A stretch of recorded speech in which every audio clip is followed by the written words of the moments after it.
noite, tardinha para a noite, para nós tributarmos ao Senhor a honra, a glória que lhes são devidas, né?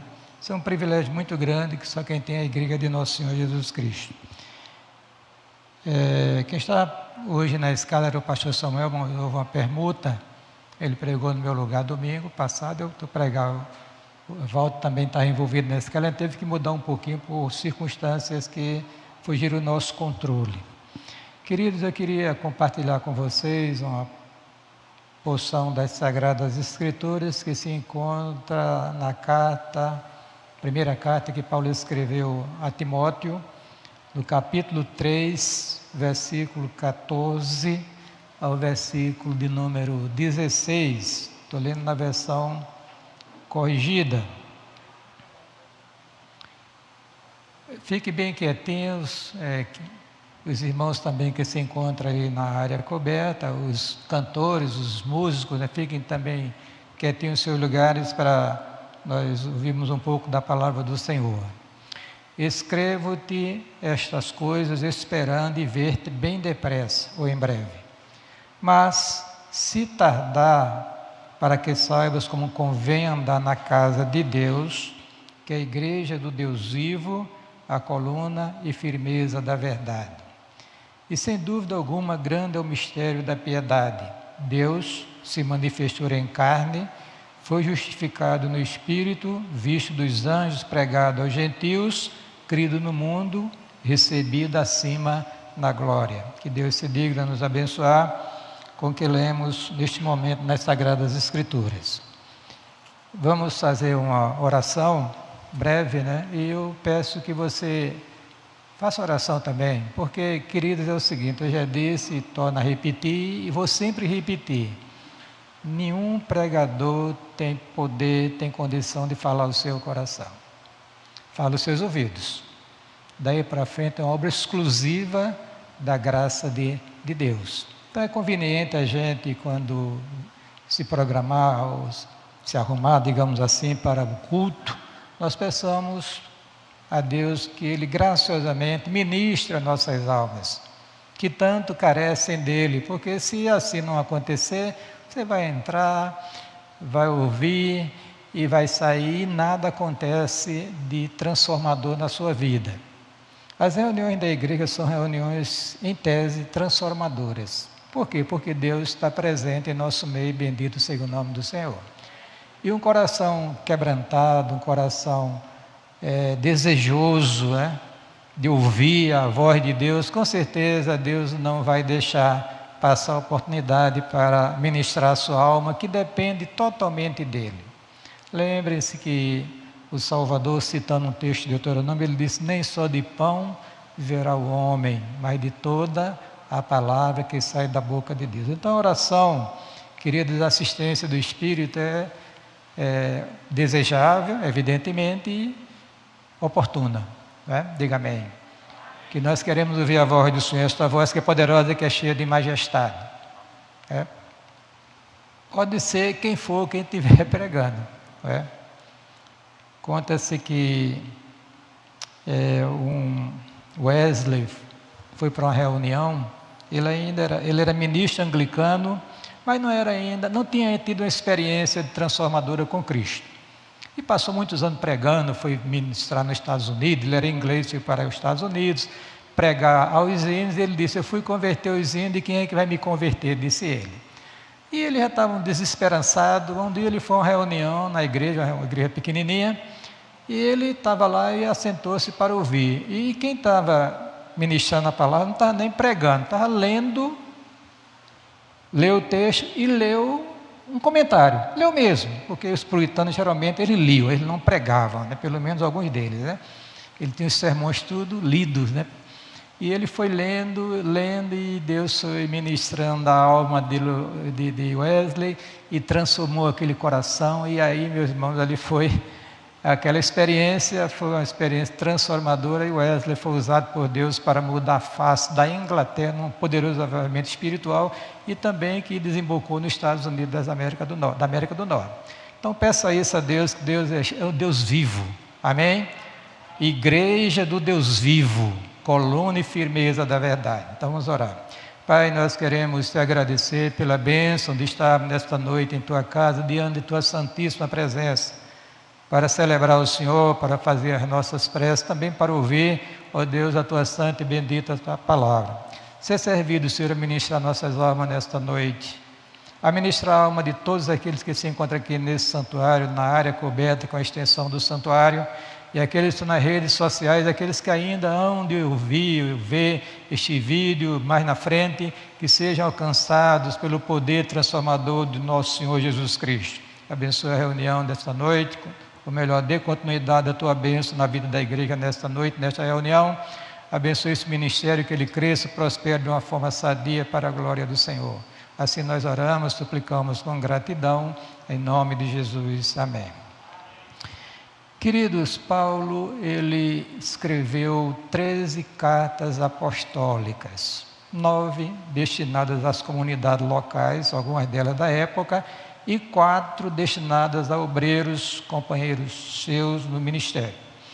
Muito bem, então, essas cartas, principalmente a 1ª e 2ª Timóteo e Tito, são chamadas de cartas pastorais. Eu incluo também Filemão, que Filemão, a igreja estava na casa dele, então ele era um obreiro do Senhor, né? Só que o teor da carta é bem diferente das 3 outras cartas.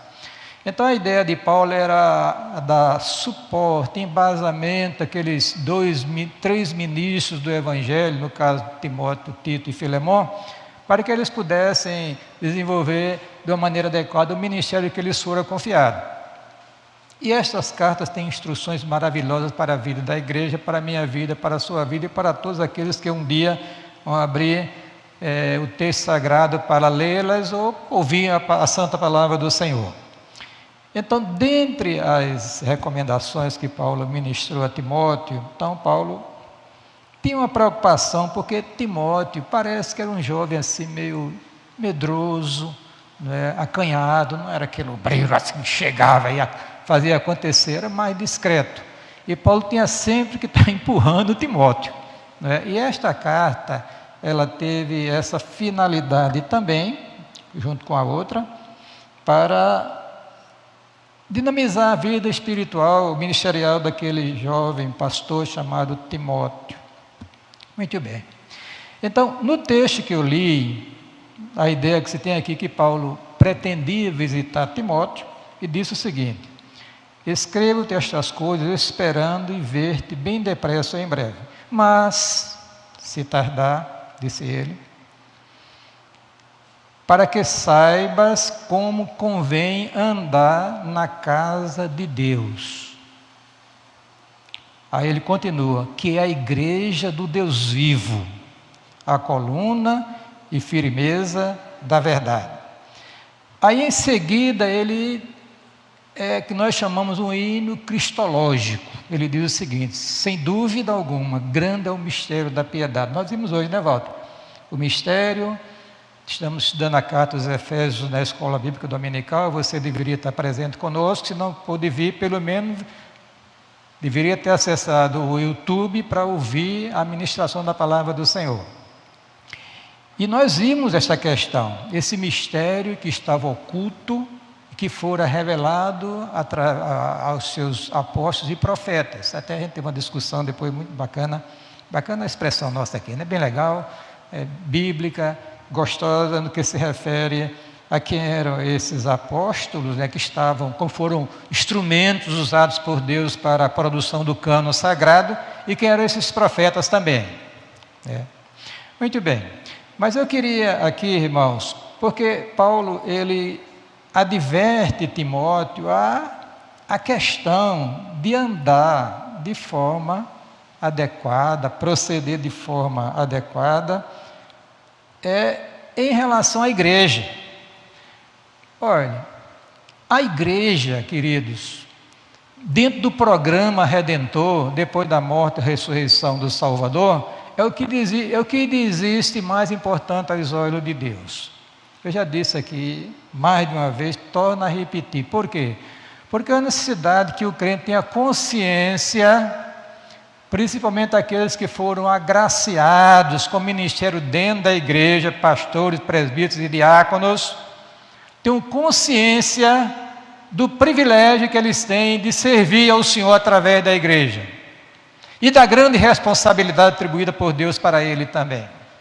Então, como proceder adequadamente em relação à igreja?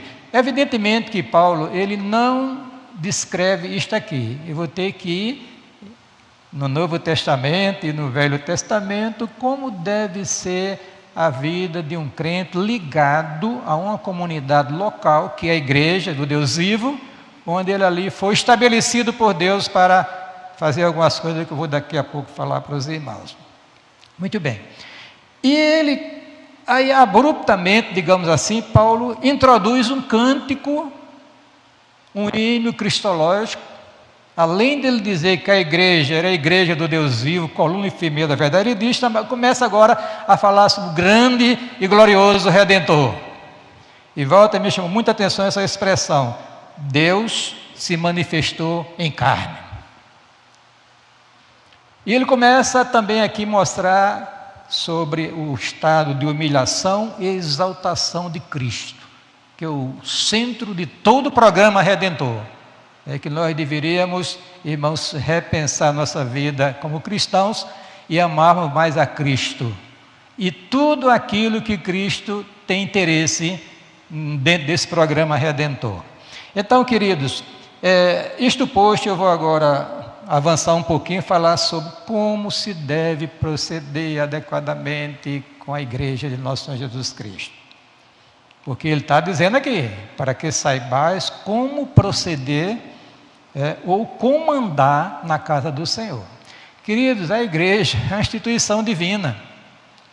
A igreja transcende a história, querido. O Cordeiro, diz o texto sagrado em Apocalipse, que foi morto antes da fundação do mundo. Os eleitos, os membros da igreja, foram eleitos antes da fundação do mundo. Então nós estamos tratando de algo que tem uma dimensão extraordinária e um valor estupendo aos olhos de Deus. Estava pensando, Walter, quando você leu hoje pela manhã, falando sobre Abraão, né, que tem aquele texto, aquela promessa, lá Abraão, no capítulo 12 de Gênesis, é quando diz que Deus abençoaria quem abençoasse, amaldiçoaria quem amaldiçoasse. Isso é em relação à igreja de Cristo. Isso em relação à igreja de Cristo. Ai de quem levantar a mão contra a igreja do Senhor Jesus Cristo. Porque a igreja não é do homem, é de Cristo, irmãos. Igreja do Deus vivo, coluna e firmeza da verdade. E essa igreja é um conjunto de todos os crentes que já faleceram, estão dormindo no Senhor, isso do Antigo como do Novo Testamento, os crentes que estão vivos e aqueles que ainda hão, pela graça de Deus, crer em nosso Senhor Jesus Cristo. Essa é a igreja na sua expressão universal. Só que segundo a ordem de Cristo, essa expressão universal da igreja, ela se manifesta neste mundo através da igreja local, das igrejas locais.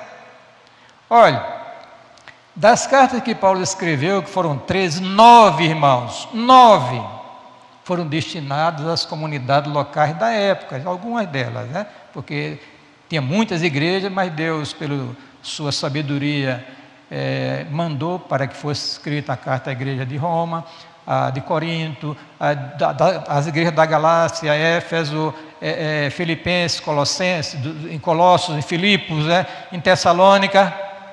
Então nós vemos, irmãos, aí que essa igreja, na sua expressão local, que muitos desprezam hoje, não leva em consideração, inclusive ministros do Senhor, que não estão, irmãos, com essa consciência da importância de uma igreja aos olhos de Deus.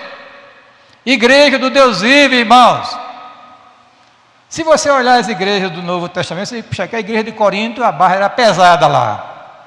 Era que tinha mais problemas detectados pelo apóstolo Paulo. Não é? Mas ele tratou aqueles irmãos como santificados em Cristo Jesus, chamados santos. Então, querido, nós estamos tratando com a igreja do Deus vivo, coluna e firmeza da verdade. Muito bem. Vamos lá. Sim.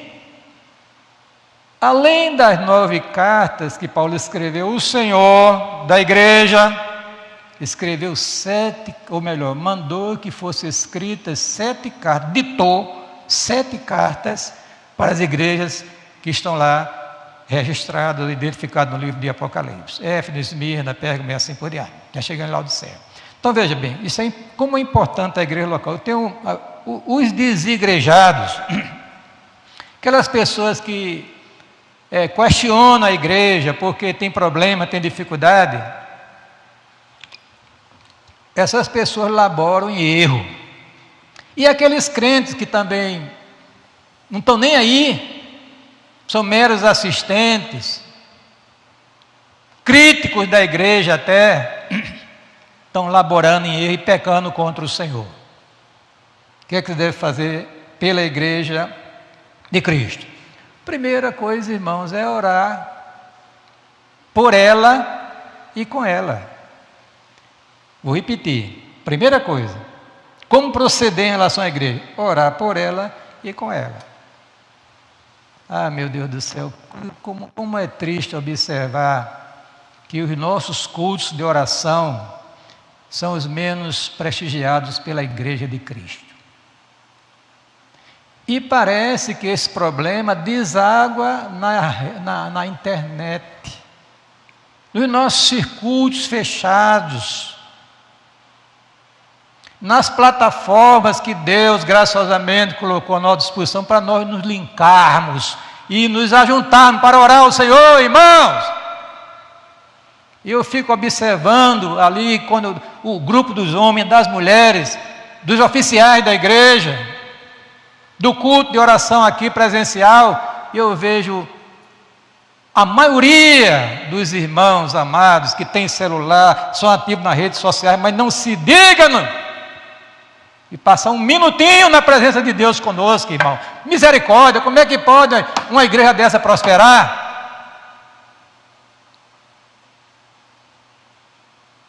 Olha, nenhum ministério se sustenta sem oração. Ou se dobra diante do Senhor clamando misericórdia, ou não vai prosperar na vida espiritual. Seja lá quem for, pastor, presbítero, diácono, cantor, seja lá quem for. Que sustentam a igreja, irmãos, são as orações do povo. Orar por ela. Nós temos um ministério que Deus colocou, que somos responsáveis por ele diante do Senhor. Você tem que orar pela sua igreja, queridos. A não ser que você não a ame, então vai embora daqui. Porque se eu faço parte de uma comunidade, sou membro de uma igreja, resolvi, Deus me colocou ali, devo florescer onde Deus me plantou, queridos.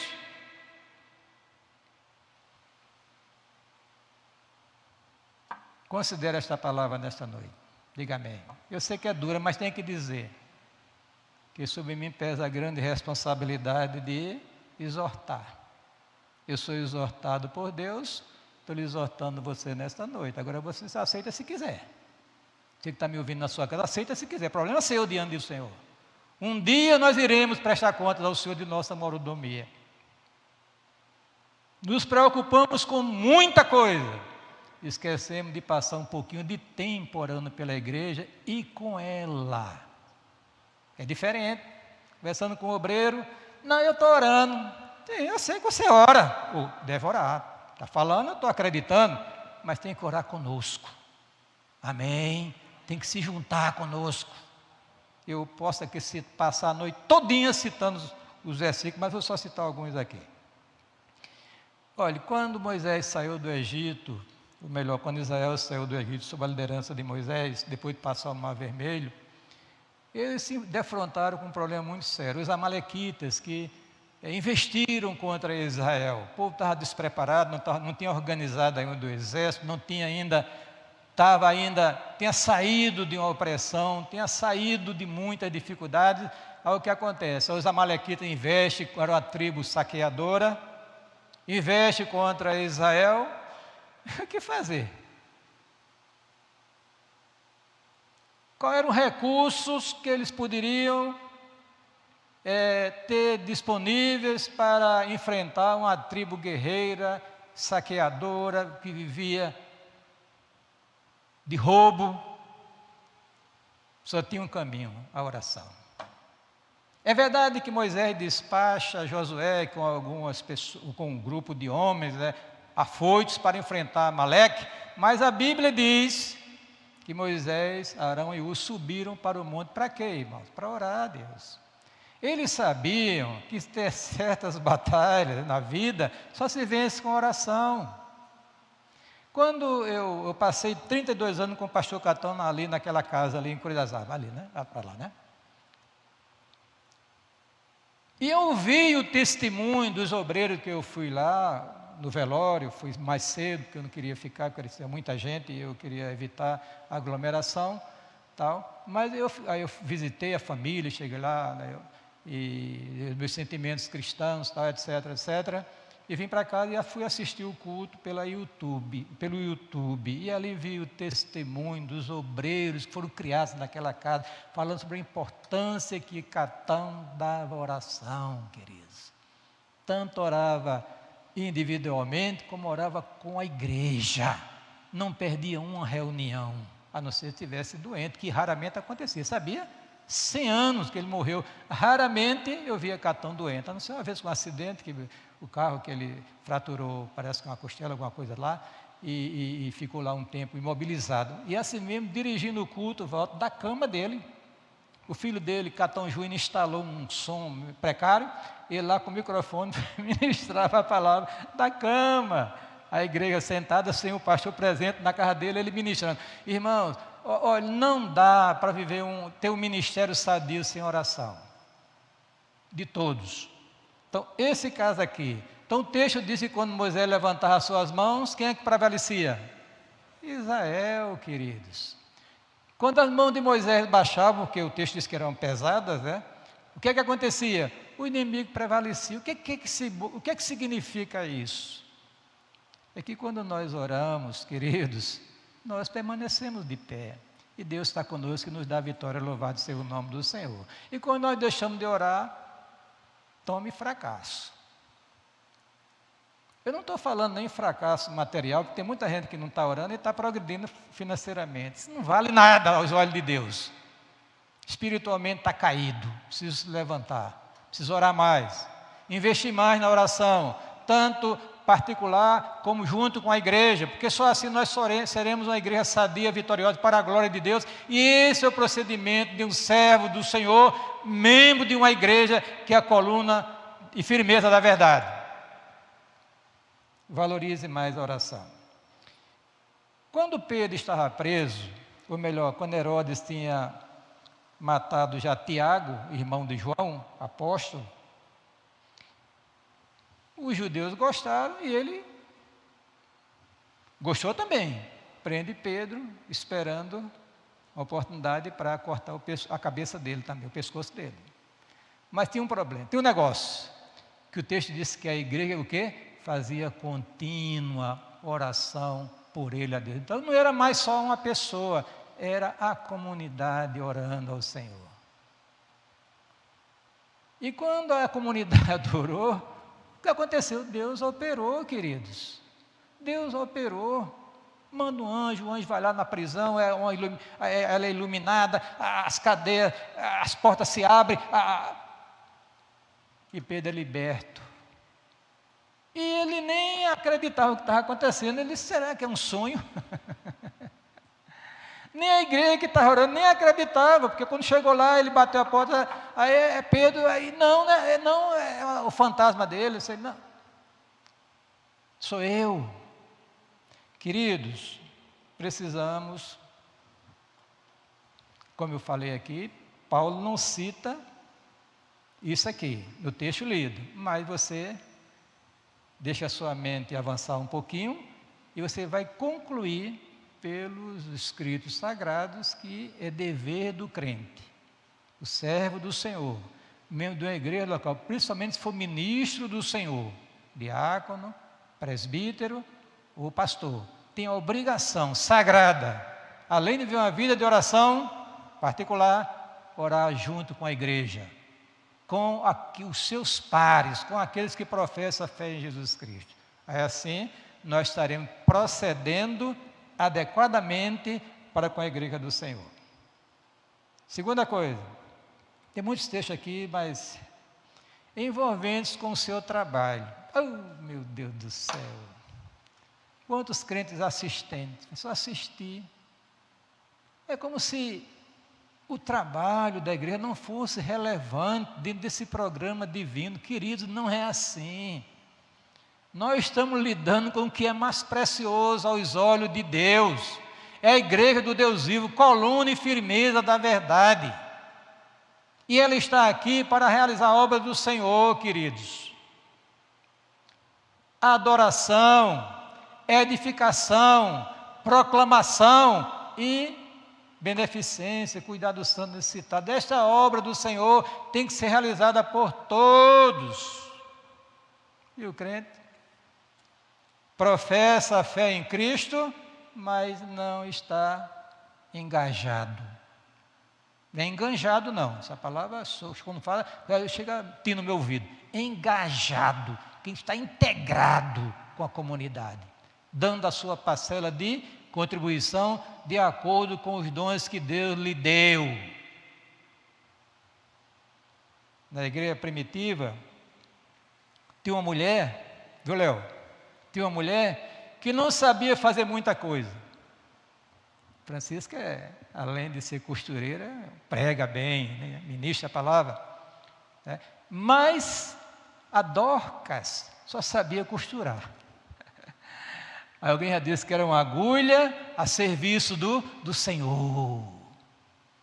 E aquela mulher fazia os agasalhozinhos das irmãs viúvas, das pobres da igreja, né? E ela foi elogiada por Deus. No dia que ela adoeceu e faleceu, Deus interveio com seu grande poder. E Pedro levantou aquela mulher, pelo poder de Deus, ela ressuscitou para continuar servindo ao Senhor na igreja que ela fazia parte. Queridos, nós precisamos entender que nós estamos aqui para ser. Você foi chamado das trevas para a luz para ser uma propriedade exclusiva de Deus. Deus não quer dividir você com o pecado, com o mundo. Não quer. O Espírito, disse Tiago, tem ciúmes quando você, eu, nós, qualquer um de nós, você que está me ouvindo aí, você vai me ouvir nas redes sociais, quando nós deixamos de dar ênfase à igreja de Cristo, à obra de Cristo, o ministério da igreja, e começa a se envolver com o mundão, com as coisas deste mundo, você está pecando contra Deus. Está causando ciúme no Espírito de Deus, isso traz juízo contra a sua vida, para a sua vida, querido. Nós estamos lidando com a igreja do Deus vivo, coluna e firmeza da verdade. O que é que você sabe fazer? Senhor, eu só sei fazer isso, mas eu quero fazer. Engaje-se, engaje-se, engaje-se, porque você é membro da igreja, é um servo do Senhor. Você faz parte da igreja do Deus vivo, coluna e firmeza da verdade. Servir ao Senhor com alegria, disse o salmista, e entrar, servir o Senhor com alegria, e deixa eu ver aqui o texto, viu? Servir ao Senhor com alegria, apresentar-vos diante dele com cântico. Amém? Sede fervoroso no Espírito, disse Paulo, servindo ao Senhor. Sede firmes e constantes, sempre abundante. Aonde, irmãos? Na obra do Senhor. Na obra do Senhor. Sempre abundante. Fazendo o que? A obra do Senhor para a glória de Deus. Vamos lá. Mas tem outra coisa que eu vou ter que falar, é o jeito. Contribuindo para a sua manutenção. Olha, Deus lhe deu recursos financeiros para você manter-se a si mesmo, a sua família, investir na vida dos seus filhos, fazer poupança se puder, é desejável, mas também para contribuir com a manutenção da igreja de nosso Senhor Jesus Cristo. Viu? Tem gente que não pode falar em dinheiro porque acha que os pastores não têm direito a sustento, acha que as coisas acontecem na igreja não sei como, porque tudo aqui envolve custo. Tudo que os irmãos estão usufruindo aqui tem um custo envolvido. E quem vai manter isso? É o Estado? A Prefeitura? O Estado é laico. Não tem nenhuma verba destinada para manter as igrejas evangélicas. É o povo, o próprio povo de Deus, queridos. Deus nos deu o privilégio, antes da responsabilidade, de contribuirmos com o seu trabalho. E quem faz isso é abençoado por Deus. Eu não estou falando aqui porque olha, é uma coisa que eu menos me interessa, que é com o dinheiro dos irmãos. Como administrador da igreja, evidentemente que eu me preocupo, que tem que pagar A, B, C, pagar a energia, a água, pagar a expansão da igreja, os projetos, também na área de mídia que a gente está investindo e vai investir mais ainda. Mas tem crente que é mão de vaca, como se diz no interior. Tacanha, mesquinho, avarento. E para sair uma cédula do bolso dele, misericórdia. Querido, não deve ser assim. Deus nos deu o privilégio de nós contribuirmos com o seu trabalho e prometeu nos abençoar abundantemente nesta área. Também. Emprestarás, mas não pedirás emprestado. É uma promessa de Deus para o seu povo, que tem o coração liberal. Né? Vamos lá. Veja que o profeta Malaquias, queixando-se do povo de Israel na época, que estava nem aí. Tinha um santuário para ser mantido, uma obra para ser mantida, e o povo, cada um cuidando com a sua casa, com os seus negócios, de ampliar os seus estabelecimentos, tal, de embelezar, etc, etc. Ele diz: trazei todos os dias na casa do Senhor, para que haja mantimento na minha casa. Então o dízimo tem a finalidade de quê? De manter a casa do Senhor, a igreja do Deus vivo, coluna e firmeza da verdade. Eu vou contar uma experiência, não minha eu poderia contar, mas é um negócio bem pessoal, não seria conveniente, mas de um irmão aqui na igreja congregacional, eu passei 32 anos lá em Cruz das Armas, aqui em João Pessoa.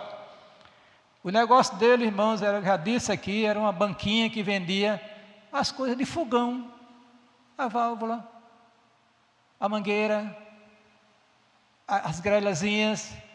Era um negócio pequenininho, irmãos, ali perto da Eletropeça ali. Sempre quando eu passava, está lá o diácono Manuel Dias, da Igreja Congregacional de João Pessoa. Daquele negócio que não dava para manter nada, criou os filhos, são servos de Deus, se formaram, como se diz no interior, prosperaram. Ele tinha a casinha dele, o seu sustentozinho, mas Deus foi abençoando na vida da família, querido. Esse é o Deus dos cristãos. Quando ele diz assim: trazei todos os dias a casa do Senhor, para que haja mantimento da minha casa, ele diz: depois fazei prova de mim, diz o Senhor dos Exércitos, se eu não vos abrir a janela dos céus, e não derramar sobre vós uma bênção tal, até que não haja lugar suficiente para recolher. E ele começa a mostrar a bênção que Deus graciosamente dispensa ao crente fiel nesta área também. Olha o que diz Salomão: honra o Senhor com os teus bens e com a primeira parte de todos os teus ganhos. Aí a palavra, aí diz assim: e se encherão os teus celeiros e transbordarão de vinho os teus lagares. Aí Paulo diz: cada um contribua segundo propõe no seu coração, não com tristeza ou por necessidade, porque Deus ama ao que dá com alegria. Então, querido, do que Deus lhe deu, separa o que é do Senhor e não seu. Você não tem, eu não tenho, ninguém tem um direito de pegar aquilo que é de Deus para fazer o que nós queremos fazer. É de Deus. É de Deus. Dai a Deus o que é de Deus. Às vezes eu coloquei isso, aí citei um texto de Deuteronômio, aliás, Levítico, se não me falha a memória, onde é dito lá que ninguém compareça diante de mim com as mãos vazias, e um servo, mas aqui não, foi para as redes sociais me criticar. Não o contexto ali espiritual, eu digo, vai olhar o contexto que é material, é manutenção da casa do Senhor mesmo, não tem nada de espiritual ali, que é espiritual também o dízimo do Senhor. Para os irmãos terem ideia, quando o coração se tranca, o bolso não se abre. Mas irmãos, torno a repetir, é um privilégio dado por Deus para nós, e também evidentemente todo privilégio segue sua responsabilidade. Deixa eu ir adiante aqui. Terminando, tá bom. Desincumbindo-se de suas responsabilidades. Como proceder? Seja responsável. Ser um diácono, sirva o Senhor como diácono. Eu fui diácono, fui presbítero e hoje sou pastor pela graça de Deus. Não tinha escala lá na igreja congregacional de Pirasama, não, irmãos. Catão não fazia escala, mas eu sentia a obrigação, o desejo de estar lá na porta para receber os queridos e acomodá-lo dentro do santuário. E fazer outras coisas relacionadas ao diaconato. Nunca me pediu para eu fazer. Mas eu sentia privilégio, jovem. Fui diácono com 18 anos de idade. Já pensou? Que responsabilidade. E, graças a Deus, até hoje estou firme, né? Presbítero, responsável para cuidar da vida da igreja, a vida espiritual, ajudar o pastor no seu ministério. Queridos, precisamos despertar. Nós temos uma responsabilidade diante de Deus. Interessante, Walter, que tinha lá um obreiro chamado Arquipo. Aí Paulo mandou lá em Colossos, Paulo, dizei a Arquipo, atenta para o ministério que recebestes no Senhor, para que o cumpras. Às vezes acontece. A igreja funcionando e o diácono, o presbítero, o pastor não está nem aí. Não, irmãos, esse é o meu negócio. É a minha igreja. Isso evidentemente não é minha, é do Senhor, mas de minha no sentido do meu envolvimento, meu engajamento com ela.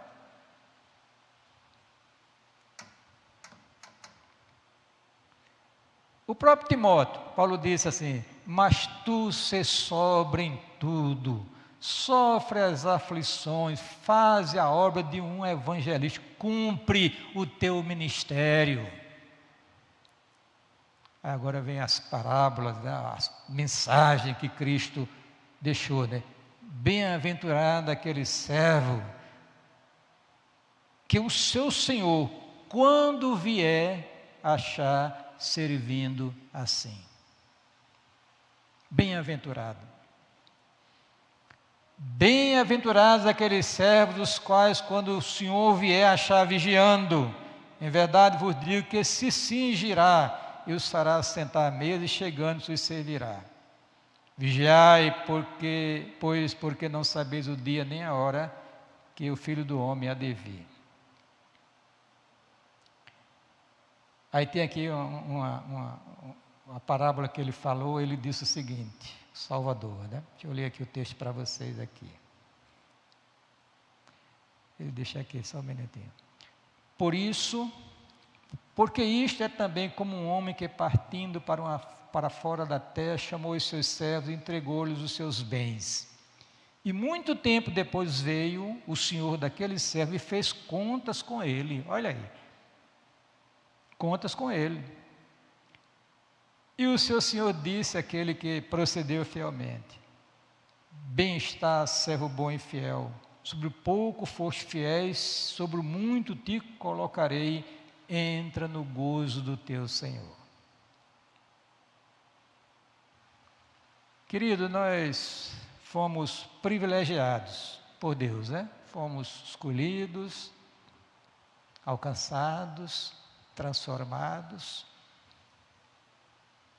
inserido dentro de uma comunidade local, que é uma igreja local, que é a igreja do Deus vivo, para fazer o quê? Servir a Deus, participar dos cultos de adoração, promover a edificação espiritual dos irmãos, um pregando, outro cantando, outro ensinando, outro aconselhando, e assim o corpo vai crescendo para a glória de Deus, proclamando o Evangelho de Jesus Cristo, que é o poder de Deus para a salvação de todo aquele que crê, e cuidando dos irmãos necessitados, daqueles que estão com dificuldade. A igreja tem que chegar junto. Diga amém. Tem que estar olhando, os diáconos têm que estar dos olhos abertos, sabendo na igreja quem está com alguma dificuldade, para a gente procurar o socorro, queridos. Isso é, nós somos uma comunidade, nós somos a igreja do Deus vivo, irmãos.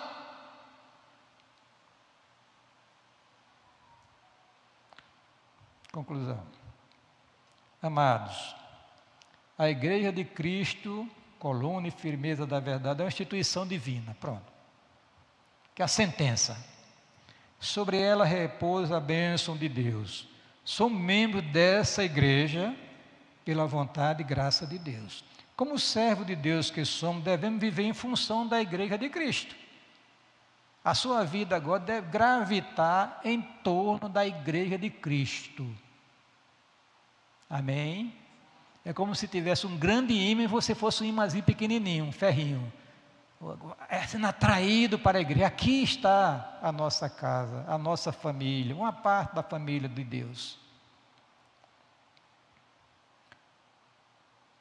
Como servo de Deus que somos, devemos viver em função da igreja de Cristo, inclusive na sua expressão local.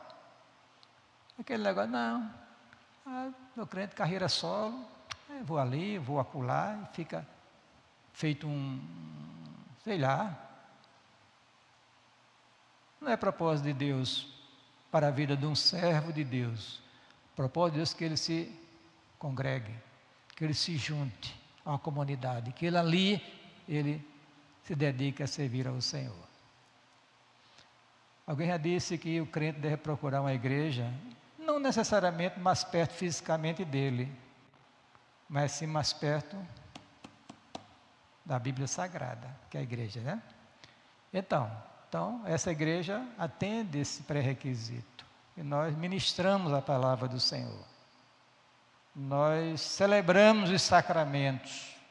Nós cultuamos ao Senhor nosso Deus. Proclamamos o Santo Evangelho. Irmãos, isso aqui é a coisa isso é de um valor extraordinário. As famílias crescem aqui, os irmãos se casam aqui. As coisas vão crescendo, vão prosperando nessa comunidade para a glória do Senhor nosso Deus. Portanto, sim, somos responsáveis por ela diante de Deus, pela igreja local, onde Deus nos colocou.